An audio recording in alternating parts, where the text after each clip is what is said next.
Dear students, आज का हमारा टॉपिक है प्रायद्वीपीय भारत की अपवाह प्रणाली। जैसा कि पिछले प्रश्न में हमने हिमालय अपवाह तंत्र का अध्ययन किया, उसका दूसरा पार्ट है प्रायद्वीपीय भारत की अपवाह प्रणाली। प्रायद्वीपीय भाग की जितनी भी नदियां हैं वो चौड़ी तथा लगभग संतुलित और उथली घाटियों से होकर बहती है। बड़े मैदानों की अपेक्षा यहाँ की नदियाँ छोटी और कम संख्या में है, क्योंकि यहाँ पर वर्षा बहुत कम होती है। इसलिए इन नदियों में ग्रीष्म ऋतु में जल की मात्रा कम रहती है। ये नदियाँ हिमालय की तुलना में पुरानी है। हिमालय की तुलना में ये नदियाँ पुरानी हैं तथा अपनी प्रौढ़ावस्था को प्राप्त कर चुकी है, तथा जब ये अपनी प्रौढ़ावस्था को प्राप्त कर चुकी है तो इनकी जो ढाल प्रवणता है, जो गति है, वो अत्यंत मंद है। महाद्वीपीय क्षेत्र की अधिकांश नदियां पूर्व की ओर बहती है, पूर्व की ओर बहती है। जैसा कि नक्शे में बंगाल की खाड़ी में ये गिरेगी सारी। इनका मुख्य जल विभाजक पश्चिमी घाट है।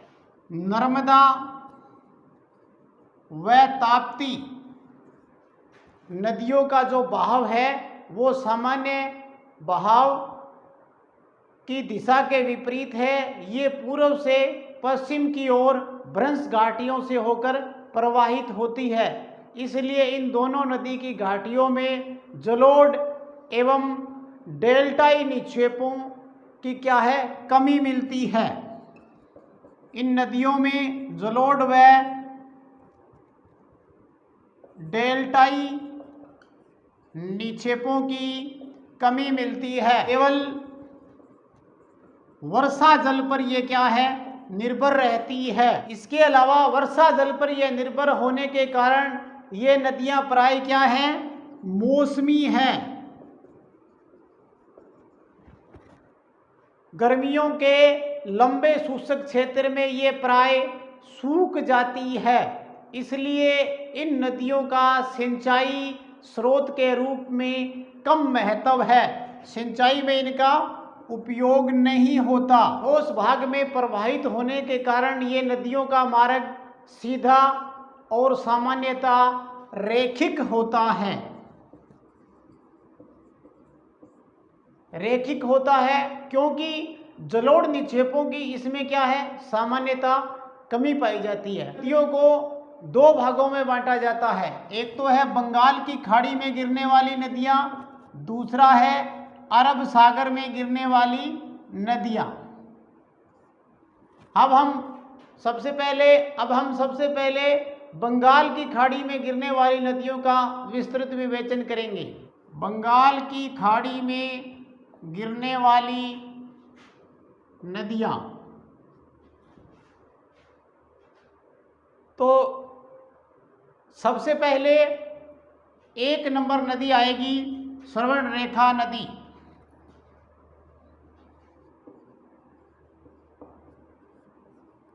स्वर्णरेखा नदी, यह नदी रांची के दक्षिणी पश्चिमी पठार से निकलती है तथा यह पूर्व दिशा की ओर प्रवाहित होते हुए जमशेदपुर से होकर गुजरती है। जमशेदपुर से होकर गुजरती है।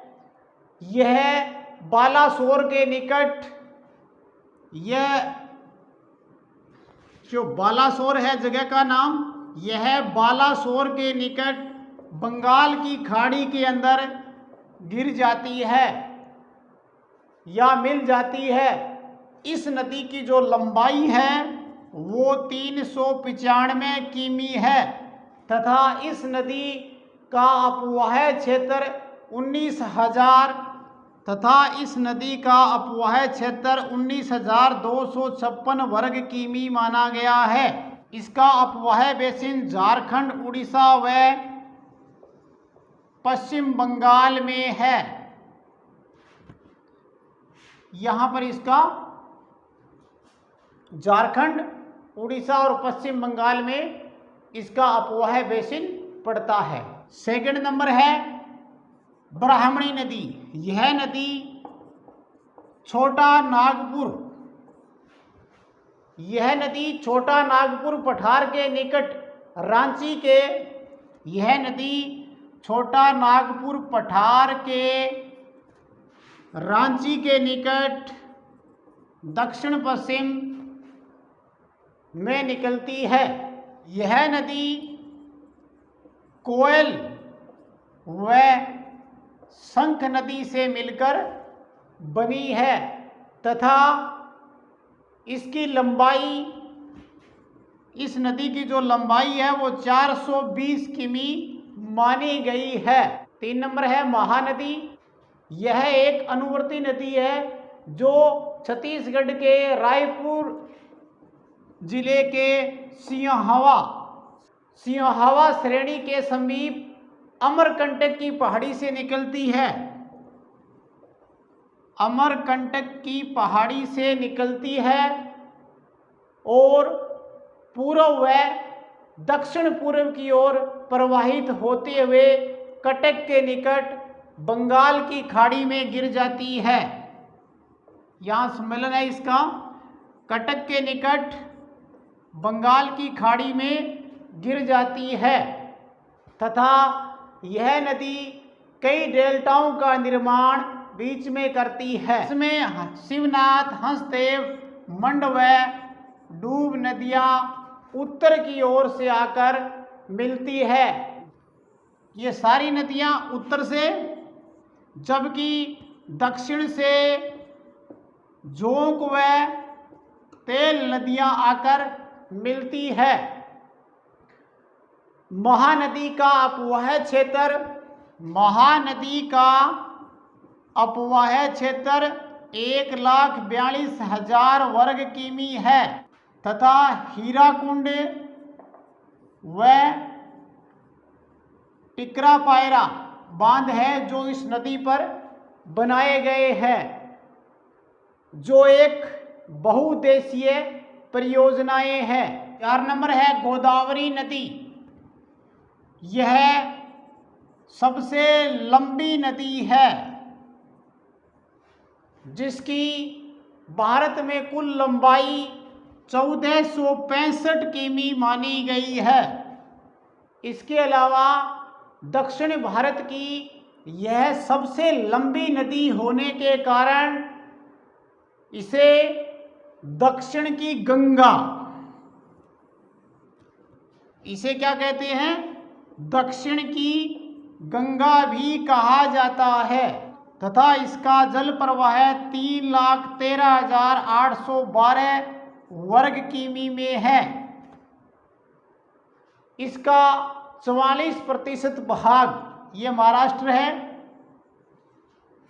44% भाग महाराष्ट्र में, 23% भाग आंध्र प्रदेश में व 20% भाग मध्य प्रदेश में आता है। पश्चिमी घाट में स्थित त्र्यंबकेश्वर इसका उद्गम स्थान है। उत्तर में इसकी सहायक नदियों में पूर्णा, पेनगंगा, वर्धा, वैनगंगा, इंद्रावती व मंजीरा है। जो इसकी सहायक नदी है उनमें पूर्णा, पेनगंगा, वर्धा, वैनगंगा, इंद्रावती व मंजीरा है। मंजीरा नदी आंध्र प्रदेश में जो हैदराबाद है वहाँ के नज़दीक से निकलकर गोदावरी नदी में मिलती है। गोदावरी के निचले भागों में, गोदावरी का जो निचला पार्ट है वहाँ पर बाढ़ आती रहती है।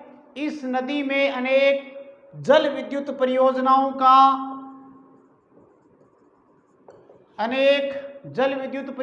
का निर्माण किया गया है।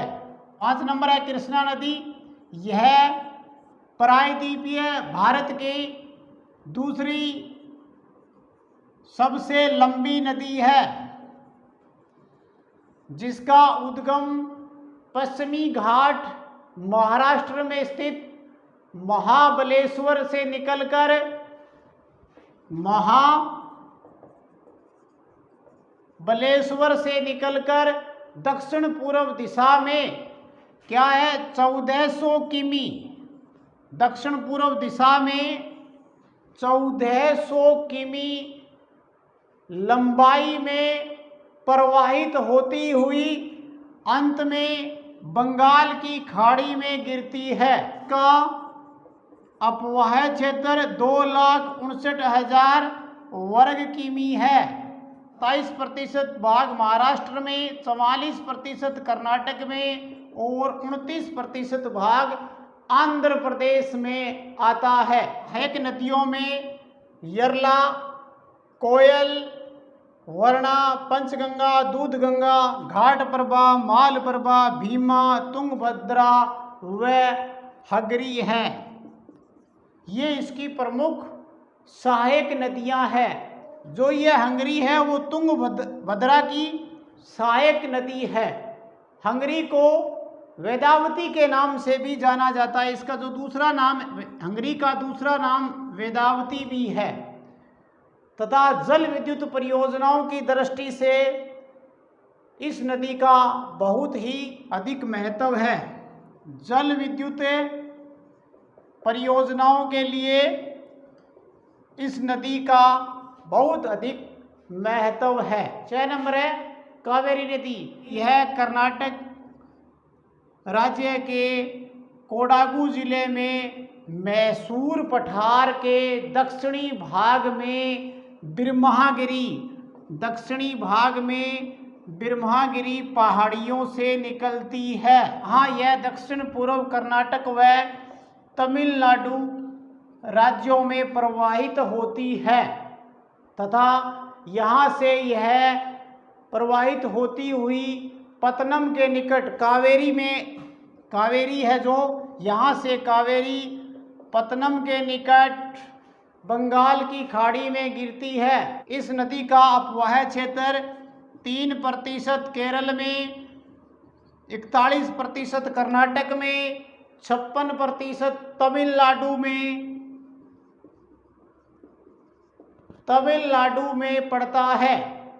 इस नदी का अपवाह क्षेत्र है वो 3% केरल में, 41 कर्नाटक में और 56 तमिलनाडु में पड़ता है। कावेरी नदी की सहायक नदियों में हेमावती, लोकापावनी, सिमसा व अर्कवती है। दक्षिण में इसमें कबिनी, सुरवण नदी, भवानी व अमरावती है।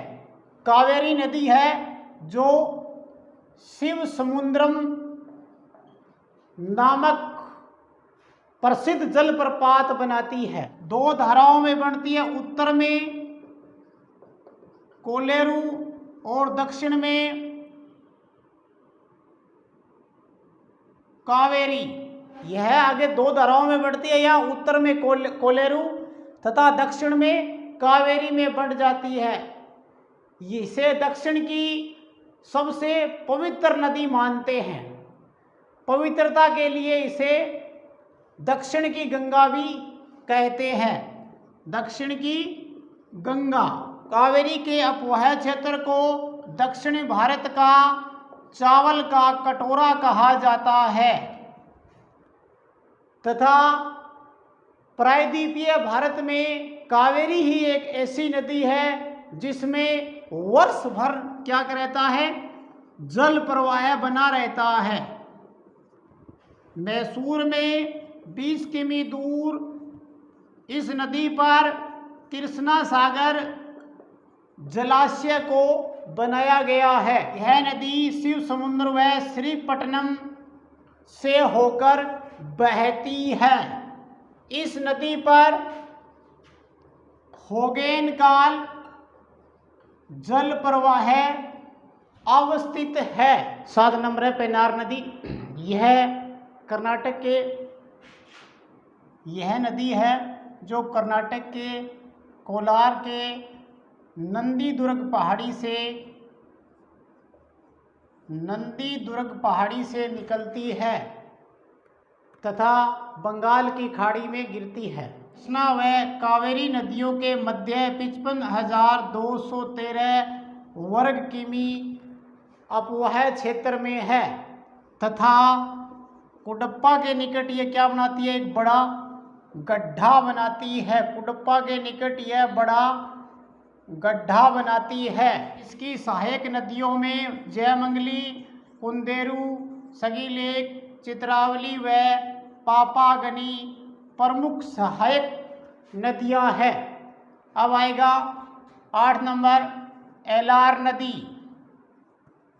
एलार नदी का उद्गम कर्नाटक के चिक्काबल्लापुर के पास स्थित नंदी पहाड़ी से होता है। आंध्र प्रदेश में चित्तूर व कर्नाटक में अर्काट से बहती हुई बंगाल की खाड़ी में गिरती है। 9 नंबर है ताम्रपर्णी नदी। यह कर्नाटक राज्य के तिरुनेलवेली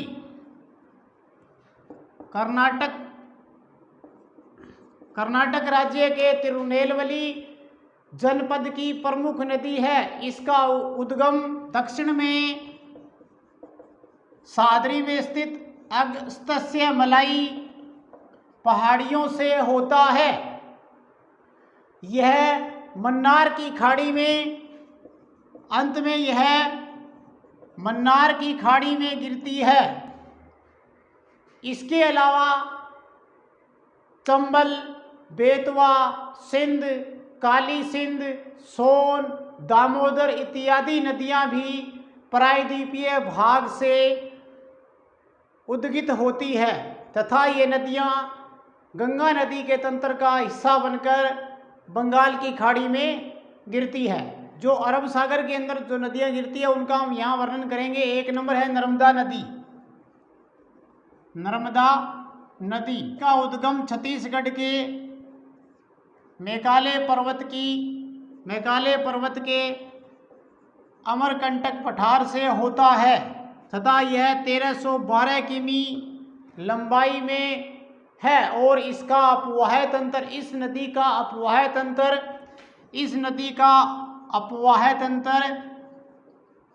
98,795 वर्ग किमी है। का 87% भाग मध्य प्रदेश में, 11.5% गुजरात में और 1.5% है वो महाराष्ट्र के अंदर पाया जाता है। नर्मदा नदी अरब सागर में गिरने वाली प्रायद्वीपीय भारत की सबसे लंबी नदी है। उत्तर में विंध्याचल व दक्षिण में सतपुड़ा श्रेणियों के मध्य से यह घाटी में बहती हुई अंत में जाकर जबलपुर के निकट भेड़ा घाट में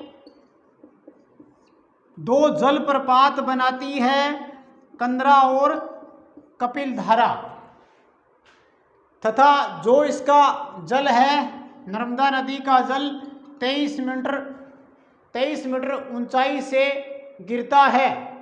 नर्मदा का निचला भाग नौगम्य है।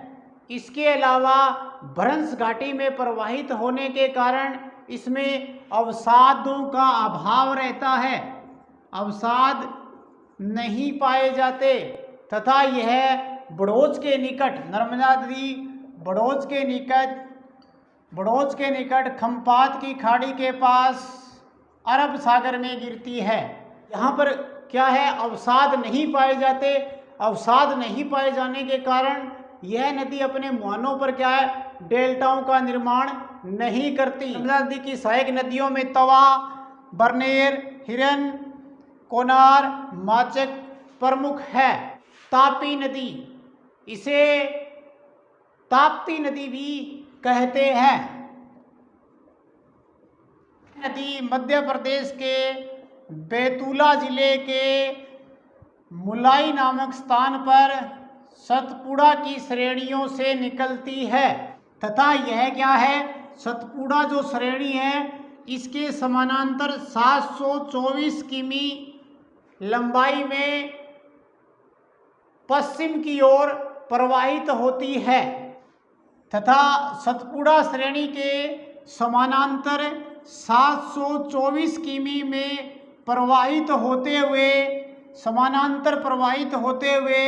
खंपात की खाड़ी में गिर जाती है। खंपात की खाड़ी में गिर जाती है या मिल जाती है। यह सतपुड़ा और अजंता दो जो पर्वतों के मध्य भ्रंश घाटी में प्रवाहित होती है।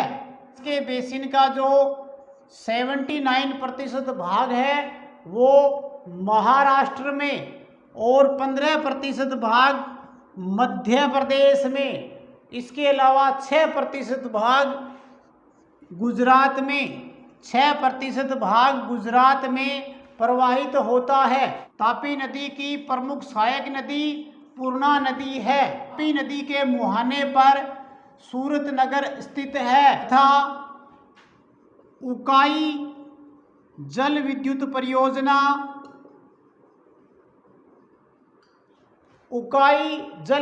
परियोजना द्वारा इसके जल का उपयोग किया जाता है। 3 नंबर है साबरमती नदी। यह 320 किमी लंबी है। राजस्थान में मेवाड़ की पहाड़ी से निकलकर खंपात की खाड़ी में, राजस्थान में मेवाड़ की पहाड़ी से निकलकर खंपात की खाड़ी में मिलती है। इस नदी के किनारे अहमदाबाद स्थित है। यह पश्चिम दिशा में स्थित होने वाली नदियों में सबसे बड़ी नदी है। 4 नंबर है माही नदी। इसका उद्गम एमपी के धार जिले में स्थित विंध्याचल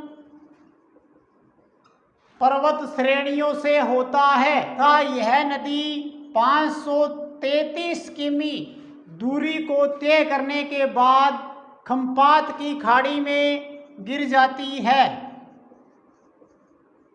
इसका अपवह क्षेत्र 34,842 वर्ग किमी है